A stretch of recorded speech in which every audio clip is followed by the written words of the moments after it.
वो एक अच्छा काम करने के बाद में दंडित होने के इसलिए इतना ये बढ़ा है जी। अगर शायद ये एक साधारण एसडीएम का निलंबन होता तो इतनी बातें नहीं होती। ठीक बात है। की रिपोर्ट क्या है, लेखपाल की रिपोर्ट क्या है, दरोगा की रिपोर्ट क्या है, एसएसपी की रिपोर्ट क्या है, गांव वाले क्या कहते हैं, सब जब एक तरीके से बोल रहे हैं तो ऐसे समय इसीलिए ये वातावरण बना है। नहीं, और फिर जानबूझ के आप 150 मुसलमानों को एक जगह इकट्ठा करवा के और ये दिखा के कि साहब देखिए मुसलमानों में कितना गुस्सा है, आप दुर्गा शक्ति के खिलाफ नारे लगवाते हो।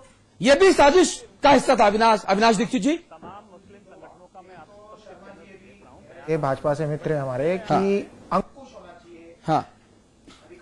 हाँ, मैं इस अंकुश शब्द के प्रयोग से को सहमत नहीं हूं। अधिकारियों को ये ऑलरेडी एक कोड ऑफ कंडक्ट होता है जिसको सरकार काफी कड़ाई से इंप्लीमेंट करती है। तो उसके लिए कोई एक अलग से अंकुश राजनीतिक तौर पे लगाने की कोई जरूरत नहीं। ठीक है। दूसरी बात यह है कि कोई भी राजनीतिक पार्टी जब लोकतंत्र में सत्ता में आती है तो उसको ये नैतिक अधिकार होता है, उसका एक नैतिकता के नाते कर्तव्य है कि वो सारी जनता के लिए काम करे। पर इसके साथ साथ ये बात भी याद रखनी चाहिए कि वो अपने वोटर्स को, जो उसका इलेक्टोरेट है, उसको अगर वो ज्यादा सरकार में अपने तंत्र में ज्यादा जगह देती है तो इस बात से किसी को ये सारी दुनिया में लोकतंत्र में ये सारी दुनिया में होता है। कोई ये हिंदुस्तान की अलग बात नहीं है। भाजपा जब सरकार में आई थी तो खूब आरएसएस के लोगों को इन्होंने प्लीज चर्चा का वक्त खत्म हो गया। मनोज दूबचंडी साहब, फाइनल कमेंट। आखिर क्या ऐसे ही सब कुछ चलता रहेगा और ऐसे ही हम कहेंगे कि यूपी में है दम, जुर्म है यहाँ कम, हम ऐसे ही उत्तम प्रदेश बनाएंगे? लोग कहते हैं ये उत्तर प्रदेश नहीं, ये ऊत प्रदेश बनता जा रहा है। ऊत यानी उत्पाती का अपभ्रंश शब्द। आपको शायद पता नहीं, आप ध्यान दीजिएगा, मैं सिर्फ गोरखपुर से लेकर के आपको लखनऊ तक लाऊंगा। और जो भी हमारे कह रहे थे कि उत्तर प्रदेश सरकार में अपराधी शामिल हैं, वो मायावती सरकार के जितने एमएलसी हुए हैं उनके बारे में उनके बायोडाटा को देख लेंगे तो उनको समझ में आ जाएगा। आज दूसरा है मनोज भाई, आज मुद्दा दूसरा, इस पर हम चर्चा कर रहे हैं। हम इस चर्चा के आखिरी पड़ाव में पहुंच चुके हैं और आपसे 30 सेकंड आपके पास हैं, आप जो चाहें वो बोल सकते हैं। जी चलिए। उत्तर प्रदेश की सरकार बहुत अच्छी चल रही है। लगातार हम लोग बेहतरी और भलाई के लिए काम कर रहे हैं। समाजवादी पार्टी का मंच नहीं है ये। बनारस में सपा का टेंट थोड़ी लगा है कि आप वहां पर भाषण दे रहे हैं भैया। है कि ऊ प्रदेश, तो मैं उसका जवाब दे रहा हूँ कि उत्तर प्रदेश नहीं, ये उत्तर प्रदेश की दिशा में ही आगे बढ़ रहा है। चलिए, सर्वोत्तम बने। ऐसे 4-5 वाकये और हो जाएंगे तो सर्वोत्तम प्रदेश बनेगा। बहुत बहुत धन्यवाद भाई मनोज राय धूपचंडी साहब, पहली बार हमारे इस चर्चा में शामिल होने के लिए। उम्मीद करते हैं कि हमारा आपका जो रिश्ता है वो आगे सफल चलेगा, लंबा चलेगा। अमिताभ जी, संवाद की टिप्पणी। देखिए, राजनेताओं में एक बड़ी भारी मुश्किल है। बात शुरू करो जापान की, वो पाकिस्तान ले जाते हैं, आग के बाद अफगानिस्तान चले जाते हैं। तर्क है नहीं जी। समझ का संकट है। मैंने शुरुआत में कहा था, मैं बहस में नहीं जाना चाहता कि रामलाल कब सस्पेंड हुआ और हीरालाल को कब चार्जशीट किया गया। आज ही पर चर्चा नहीं, इस पर हम पिछले 7 दिन से चर्चा कर रहे हैं। दुर्गा शक्ति नागपाल का पूरा जीवन वृत्त हमने सुना दिया, नरेंद्र भाटी का पूरा जीवन चरित्र दिखा दिया। अब कितनी बात करेंगे भाई?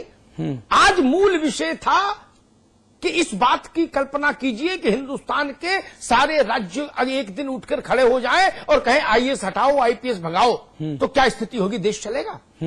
आज ये विषय लेके आया था, लेकिन हमारे राजनेताओं ने उस विषय को इतना हल्का कर दिया कि रामलाल के समय क्या हुआ और श्यामलाल के समय क्या हुआ और उसके कुर्ते में दाग ज्यादा है कि मेरे में कम है। ये बहस कब तक करोगे? ये बहस कब तक होगी उत्तर प्रदेश के साथ? ये मजाक कब तक होगा? अविनाश जी से पूछा जाएगा नरेंद्र जी के समय में ऐसा क्यों हुआ, दिनेश जी से पूछा जाएगा राजनाथ सिंह के समय में ऐसा गलत क्यों हुआ, बसपा वाले से पूछेंगे मायावती जी के समय में क्यों हुआ। इसका मतलब सबके समय में गलत हुआ होगा, तभी ना भूतपूर्व हुए और तभी आप वर्तमान है। ठीक बात। अगर सब अच्छा हुआ होता तो आप नहीं होते। ठीक कह रहे हैं, बिल्कुल ठीक है। जो वर्तमान है वो अपनी जिम्मेदारी से इस बात से कैसे बच सकता है? क्या कोई हिंदुस्तान की सरकार ये कह के नरसंहार से बच सकती है कि जनरल डायर ने जो नरसंहार कराया था जलियांवाले बाग में, उससे तो छोटा हुआ ना? जलियांवाले बाग के रिकॉर्ड उठा के लाओ, फिर बहस में आऊंगा। ये तर्क चलेगा क्या हिंदुस्तान में? अगर यह तर्क नहीं चलेगा तो ये तर्क भी नहीं चलेगा कि मायावती के शासन में क्या होता था। आईएएस अधिकारी चप्पल उतार के जाता था, मुख्यमंत्री के दफ्तर में ये चप्पल पहन के जाता था। मेरी रुचि नहीं, कुछ तो गलतियां रही होंगी इसलिए मायावती भूतपूर्व हो गई। ठीक बात है, ठीक बात है। आप उनके रोल मॉडल बनने के लिए आए हैं, तो फिर आपने बसपा के घोषणा पत्र पर चुनाव क्यों नहीं लड़ा? आप एक नई संस्कृति देने के नाम पर आए हैं। आपने कहा लोकतंत्र का नया सवेरा। और एक बात मैं कहूंगा, अधिकारियों पर नेता जब अंकुश की बात करते हैं ना, तो मुझे उनके अंदर की वो लालसा दिखाई देती है, लालसा कि इतना दबाओ, इतनी हाथ अमेट के रखो कि मैं गलत काम भी कहूं तो चुपचाप दस्तखत कर दे। आप इसलिए अंकुश चाहते हैं। अच्छा कहा अविनाशी ने, अंकुश है उन पर। सरकार रहे नहीं रहे, मुख्यमंत्री रहे नहीं रहे, राष्ट्रपति शासन रहे, फिर भी कलेक्टर और कप्तान पर अंकुश है व्यवस्था का। जी, हजारों फैसले हैं अदालतों के और कोड ऑफ कंडक्ट, उनका आचार संहिता है, उनकी रूल बुक है, उससे गाइडेड है। वो क्यों 8वें पास व्यक्ति से गाइडेड हो व्यक्तिगत तौर पर? ठीक है। आप क्यों चाहते हो कि आपके घर की सब्जी लाए? क्यों चाहते हैं? ठीक बात है। आप ये लालसा पालते हैं, इसलिए आप दुर्गा नागपाल आपकी आंख में खटकती है। क्या कहा था उस व्यक्ति ने, उसके भाई ने ऑन कैमरा? उसने कहा हमारी सिफारिश भी नहीं मानती थी, ठिकाने लगवा दिया जी, हमारे सपा के लोगों की बंद कर देती थी डंपर। आप इसलिए अंकुश चाहते हैं, इसलिए। और आप लोकतंत्र का नाम देते हैं कि लोकतंत्र की जय है। ठीक है। लोकतंत्र, इस देश की जनता इस बात की इजाजत नहीं देती। और जिस घर से आईएएस पैदा होता है उसी घर से नेता पैदा होता है। मुझे आईएएस भी प्रिय है, नेता भी प्रिय है जी। आईएएस कोई दूसरे दर्जे का नागरिक है क्या इस देश में? जी, जिसको उसके प्रति हम मोर्चा खोलकर खड़े हो जाए जी। अगर वो लोग भले नहीं होते, सारे आईएएस भ्रष्ट होते, तो ये शासन इस देश में कैसे चल रहा है ये गौर करिए। अच्छी बात आप कह रहे हैं। फेसबुक पे भी एक हमारे दर्शक ने कुछ लाइनें लिखी हैं। उन्होंने गालिब का एक शेर लिखा। उन्होंने कहा कि जरूरत तोड़ देती है इंसान के गुरूर को गालिब, ना होती कोई मजबूरी तो हर बंदा खुदा होता। मैंने इसको थोड़ा सा आज के परिदृश्य में थोड़ा सा मॉडिफाई किया, चेंज किया है, ये गुस्ताखी की है। मैंने ये सोचा कि इसको ऐसा किया जाए कि आवाम तोड़ देती है हाकिम के गुरूर को गालिब, आवाम तोड़ देती है हाकिम के गुरूर को गालिब, ना होती कोई मजबूरी तो हर हाकिम खुदा होता। जी, ये हो रहा है। दरअसल दिक्कत ये है, ये उन नेताओं के ऊपर भी हावी होता है जो अंकुश चाहते हैं, अपने हिसाब से चीजों को तोड़ना मरोड़ना चाहते हैं। ये उन अधिकारियों के ऊपर भी लागू होता है जो नियम, कायदे, संविधान, सिस्टम से सबको अपने आप ऊपर समझते हैं। मुझसे आज किसी ने कहा कि भैया इस देश में तो आईएएस आईपीएस खुदा हैं, खुदा। मैंने कहा ना, बिल्कुल नहीं है, आप गलत कह रहे हैं। उनको भी उनकी हैसियत दिखाने वाला अगर ईमानदार राजनेता है जो पद पर है तो वो उनको भी उनकी हैसियत दिखा देता है, एंड वाइस वर्सा। ये समझना पड़ेगा, ये सास बहू वाला रिश्ता है, ये समझना पड़ेगा हमको। आप अंकुश किस लिए चाहते हैं? हाँ। प्रगति के लिए, विकास के लिए, गरीब के दर्द को दूर करने के लिए मैं साथ हूं। हाँ। और अगर आप अंकुश बाबू सिंह कुशवाहा के लिए किस शैली में चाहते हैं कि एक डिस्पोजेबल सिरिंज की कीमत 4 रुपया है थोक में, और आप कह रहे हो 786 रुपए बिल में लिखो, कमरा बंद करके चटकनी लगा के कह रहे हैं लिखो, वरना देख लेंगे। आप ये अंकुश चाहते हैं? ठीक है। विधायक जाके मारता है एग्जीक्यूटिव इंजीनियर को, कहता काम नहीं हुआ, उससे क्या हुआ, तुम चेक जारी करो। फिर आप वो विधायक के उसके एग्जीक्यूटिव इंजीनियर के घर में मारते मारते लखनऊ से किसी की बात करा देता है, कहता सुनो तुम्हारे मालिक क्या कह रहे हैं। वहां से आदेश आता कि हाँ चेक दे दो। इसलिए अंकुश चाहते हैं। ये संविधान विरुद्ध अंकुश है। ठीक बात है। ये अदालत के विरुद्ध अंकुश है, ये मर्यादा के विरुद्ध अंकुश है। चलिए, आप सभी का बहुत बहुत शुक्रिया। उम्मीद करते हैं कम से कम हमारे आपके उत्तर प्रदेश में हालात सुधरेंगे। हम ये उम्मीद करते हैं रमजान पाक के इस महीने में कि कुछ ना कुछ तो चीजें बदलेंगी, लेकिन हमारी जो उम्मीद है वो हमको बहुत जल्द पूरी होती नजर नहीं आ रही। बहुत बहुत शुक्रिया आप सभी का। अमिताभ जी आप बंद रहेंगे, एक ब्रेक ले रहे हैं, ब्रेक के इस पर बात उत्तराखंड की होगी।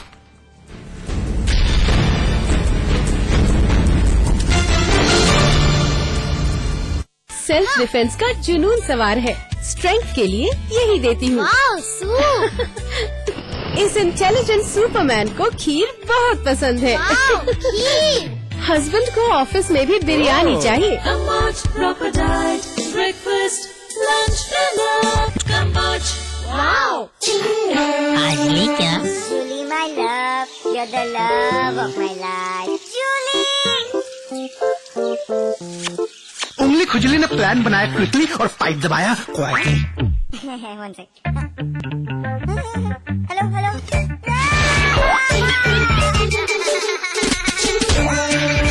Refreshing mini guns. आजली क्या?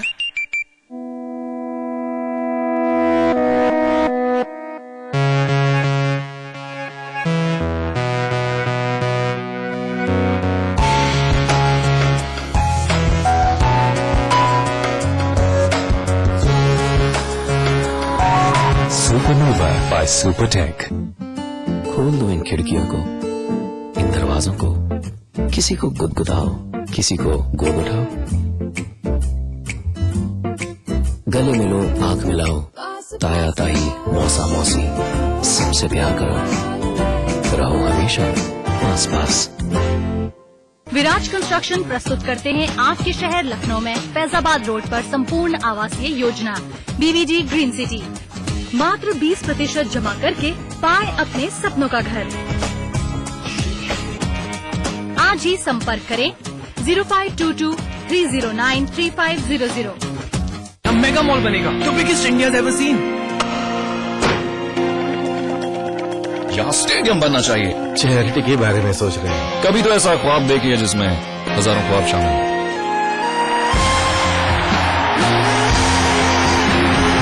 जब दूसरों के ख्वाब पूरे करोगे ना, तो अपना कल बनते देखोगे।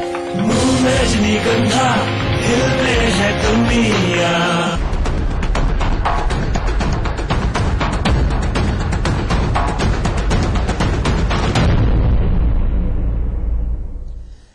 भारत सरकार भाई भाई के कितने ही राग आलाप ले, चीन हमें किस नजर से देखता है इसकी वानगी वो सीमा पर बीच बीच में दिखाता रहता है। चीन आंखें तरेरता है, भारत बातें करता है, कहता है कि खतरा नहीं है। चीन हमारा दोस्त है, हमारा भाई है, हम साथी हैं, पड़ोसी हैं। उधर चीन है कि मानने को तैयार नहीं, मानता नहीं, बार बार सीमा लांघकर चुनौती देता है, जता देता है कि हम तो ऐसा करते रहेंगे, तुमसे जो करते बने कर लो। और हम हैं कि कुछ कर ही नहीं पा रहे।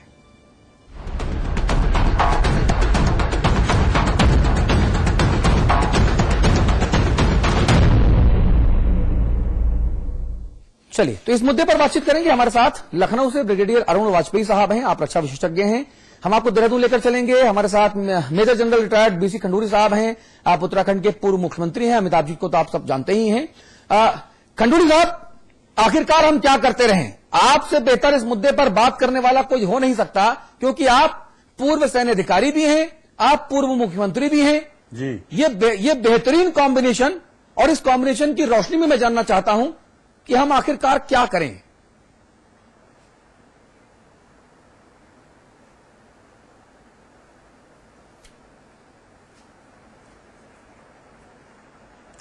देखिए, जहां तक का चीन के साथ हमारा रिश्ते का सवाल है, तो मेरा ये मानना है कि जिस प्रकार से आज से नहीं, बहुत पुराने समय से, जवाहरलाल नेहरू जी के समय से हिंदी चीनी भाई भाई का नारा चला, बहुत दिन तक हम बहुत गलतफहमी में रहे।